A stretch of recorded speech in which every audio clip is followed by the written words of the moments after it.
How did bringing my dad's old guitar to open mic night make 3 people walk out crying? My dad died when I was 12. He was a mechanic, always smelled like oil and cigarettes, but he loved music more than anything. Every night he'd sit in the garage with his busted guitar, strumming the same 3 songs until my mom yelled at him to shut the door. When he passed, the guitar ended up in a closet. I didn't touch it for years. I was too scared it wouldn't sound the same without him. Last month, my friend signed me up for an open mic night at this little coffee shop downtown. I don't have money for a real instrument, so I figured, screw it, I'll use dad's. I cleaned it up, polished the scratches. The strings were ancient, but when I played it, it still hummed like him. I walked on stage nervous as hell. My hands were shaking. I started singing this old country song he used to play, something about driving nowhere at night with the windows down. People clapped at first. It was fine. But then, right in the middle, I noticed this guy at a corner table staring hard at the guitar. Like, not me, just the guitar. He whispered something to the woman next to him. She froze, hand over her mouth. I kept playing, trying to ignore it. But when the song ended, the woman came straight up to me. She was crying already. She asked where I got the guitar. I said it was my dad's. She grabbed it, literally put her hands on it, and said it belonged to her brother. I thought she was crazy, but then she flipped it over and pointed to the back. There was a little heart carved into the wood near the neck. I'd seen it a million times, but never thought much about it. She said she carved it herself when she was 15. My stomach dropped. Turns out, before my dad owned it, the guitar belonged to her brother,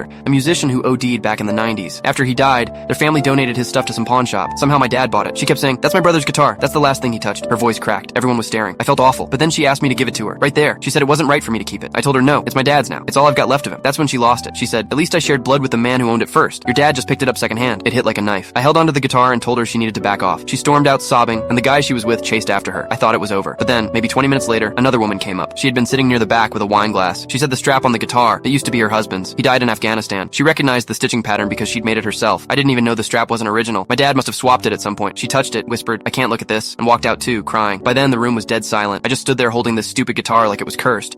And then, this was the worst. Some old guy in the front row got up, limped over, and asked me if the pick I was using came from the case. I said yeah. He said it used to be his best friend's. He'd given it to him decades ago. His friend drank himself to death. The guy's voice broke when he said, "I never thought I'd see that again." He left without another word. 3 people gone. All of them wrecked. I stayed on stage gripping the guitar, hands numb. Everyone was still staring. And that's when